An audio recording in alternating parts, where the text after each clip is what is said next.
Selamat datang di Baca Novel Channel. Jangan lupa like, komen dan subscribe agar tidak ketinggalan update terbaru dari kami. Terima kasih. Kali ini, admin akan berbagi sebuah cerita yang menarik dari sebuah novel yang berjudul Naga Bumi Penakluk Langit. Selamat mendengarkan. Bab 1. Batu dan Tinju. Angin pagi bertiup pelan. Kabut tipis masih menyelimuti lereng pegunungan, bergelayut di antara pepohonan pinus yang menjulang tinggi. Embun menetes dari ujung daun, jatuh satu persatu ke tanah yang masih dingin. Di sebuah tanah lapang berbatu, suara hantaman terdengar berulang. Buk, buk, buk. Seorang pemuda berdiri di sana.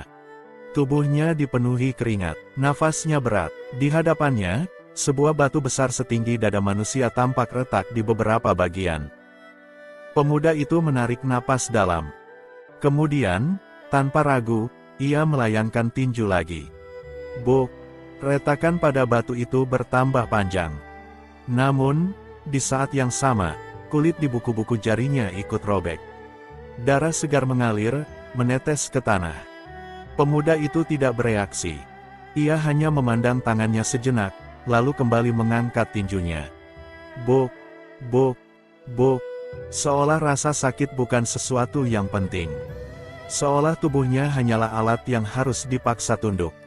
Di kejauhan, seorang pria tua berdiri sambil bertolak pinggang. Rambutnya acak-acakan, jubahnya lusuh, dan di tangannya tergenggam sebuah kendi berisi teh herbal. Ia meneguk isinya secara langsung dan tidak sopan lalu berseru. "Oi, bocah, kau mau menghancurkan batu itu atau tanganmu sendiri?" Pemuda itu berhenti. Ia menoleh pelan. Wajahnya tenang, matanya dalam, meski tubuhnya tampak kurus, sorot matanya menunjukkan keteguhan yang tak biasa. "Guru," ujarnya pendek. Pria tua itu mendecak. "Sudah berapa kali kukatakan, jangan panggil aku guru. Aku tidak punya murid." Pemuda itu mengangguk kecil. "Baik, orang tua. Kurang ajar," bentak pria tua itu sambil melemparkan kendi kosong ke arah pemuda tersebut. Wut! Pemuda itu mengangkat tangan dan menangkapnya dengan mudah. Pria tua itu mendengus. "Dasar keras kepala, sudah kubilang, tubuhmu memang berbeda. Tapi bukan berarti kau bisa memaksanya seperti itu. Kalau kau mati, aku yang repot." Pemuda itu memandang kembali ke arah batu. "Kalau aku tidak memaksanya, aku tidak akan pernah bisa melampaui mereka." Pria tua itu terdiam sesaat. Lalu ia tertawa kecil. "Melampaui mereka," katanya. Ia berjalan mendekat, lalu menepuk batu besar itu. "Bocah, dunia ini bukan milik orang-orang sepertimu." Pemuda itu tidak menjawab. Pria tua itu melanjutkan. "Orang-orang di luar sana punya nuraga. Mereka punya tenaga dalam, punya teknik, punya warisan. Sementara kau..." Ia menunjuk dada pemuda itu. "Kau hanya cangkang kosong." Hening sejenak. Angin kembali berhembus. Pemuda itu akhirnya membuka mulut. "Kalau kosong, maka aku akan mengisinya dengan caraku sendiri." Pria tua itu menatapnya lama. Lalu, tanpa diduga, ia tertawa keras. "Hahaha, bagus. Aku suka jawabannya." Ia menepuk bahu pemuda itu dengan keras. "Tapi ingat satu hal, bocah. Jalan yang kau pilih ini bukan jalan manusia." Pemuda itu mengernyit. Pria tua itu mendekatkan wajahnya dan berbisik, "Ini jalan monster." Pemuda itu tidak mundur. Sebaliknya, ia menjawab tenang. "Kalau begitu, aku akan menjadi monster." Beberapa tahun sebelumnya, langit kota kuning tampak cerah. Gerbang kota berdiri megah. Dinding tinggi menjulang, dijaga oleh para prajurit bersenjata tombak. Orang-orang lalu lalang dengan pakaian rapi, menunjukkan kemakmuran wilayah ini. Di pusat kota, berdiri sebuah kediaman besar. Gerbangnya lebar, dengan ukiran naga yang melilit di kedua sisinya. Di atasnya, sebuah papan bertuliskan identitas bangunan, kediaman Li. Hari itu, suasana di dalam kediaman tampak ramai. Para tetua berkumpul di aula utama. Di tengah ruangan, seorang anak laki-laki berdiri tegak. Usianya sekitar 12 tahun. Wajahnya tenang, namun sorot matanya terlihat tegang. Anak itu adalah Li Wuchen. Seorang pria parubaya duduk di kursi utama.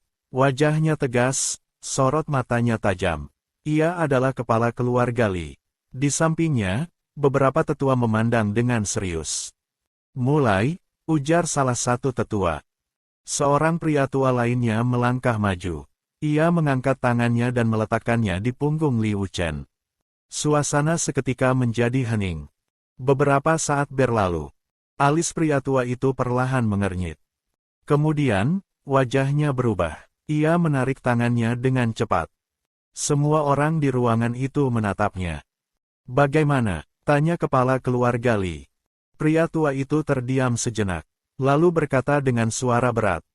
Tidak ada aliran nuraga. Suasana langsung membeku. Apa? Tidak mungkin, seru salah satu tetua. Coba lagi, ujar yang lain. Pria tua itu menggeleng pelan. Aku sudah memeriksanya 3 kali. Ia menatap Li Wuchen. Tubuh anak ini tidak memiliki inti tenaga dalam sama sekali. Sunyi. Kali ini semuanya benar-benar sunyi. Seolah jika saat ini ada jarum jatuh, pastilah akan terdengar oleh semua orang. Bocah lelaki itu, yang menjadi pusat perhatian, Li Wuchen berdiri diam. Ia tidak mengerti sepenuhnya, tapi ia bisa merasakan sesuatu yang buruk sedang terjadi. Kepala keluarga Li menatapnya lama. Sorot matanya berubah. Dari harapan, menjadi dingin. Mulai hari ini, ucapnya perlahan, status Li Wuchen sebagai calon pewaris utama dicabut. Kata-kata itu jatuh seperti palu. Beberapa orang menghela napas, sebagian lain hanya menggelengkan kepala. Li Wuchen mengepalkan tangannya, namun ia tidak berkata apa-apa. Seorang anak laki-laki lain yang berdiri di sudut ruangan tersenyum tipis. Sayang sekali, kakak, katanya pelan. Anak itu melangkah maju, pakaiannya rapi, auranya terasa berbeda. Mulai sekarang, biar aku yang menggantikan posisi itu. Ia adalah Li Tianyang, adik sepupu Li Wuchen, seorang jenius yang telah membuka aliran nuraga sejak usia 8 tahun. Li Wuchen menatapnya, tidak marah, tidak juga sedih, hanya diam, seolah sesuatu di dalam dirinya perlahan berubah. Kembali ke masa sekarang. Buk, krak, sebuah suara keras kembali menggema. Batu besar itu akhirnya retak sepenuhnya, lalu runtuh menjadi beberapa bagian. Debu beterbangan. Li Wuchen berdiri di tengahnya. Tangannya berlumuran darah, nafasnya berat. Namun ia tersenyum tipis. Pria tua yang terus mengawasi di belakangnya menyeringai. Baru batu seperti itu saja kau sudah senang. Li Wuchen menoleh. Ini baru awal. Pria tua itu mendengus. Memang, karena setelah ini, kita naik tingkat. Li Wuchen mengangkat alis. Naik tingkat. Pria tua itu menunjuk ke arah hutan di bawah lereng. Di sana ada seekor beruang hitam. Besar, galak, sudah beberapa kali membunuh pemburu. Ia menyeringai lebar, mulai hari ini, itu lawan latih tandingmu. Li Wuchen terdiam sejenak, lalu bertanya datar. Kalau aku mati? Pria tua itu menjawab tanpa ragu, berarti kau tak berguna dan memang pantas mati. Setelah agak lama terdiam, Li Wuchen akhirnya mengangguk. Sorot matanya menjadi lebih tajam. Baik, aku pasti bisa mengalahkannya. Ia melangkah turun tanpa ragu sedikit pun. Melihat hal ini, pria tua tersebut tertawa kecil. Bocah gila. Ia menenggak tehnya lagi. Namun, di balik tawanya, matanya menyipit.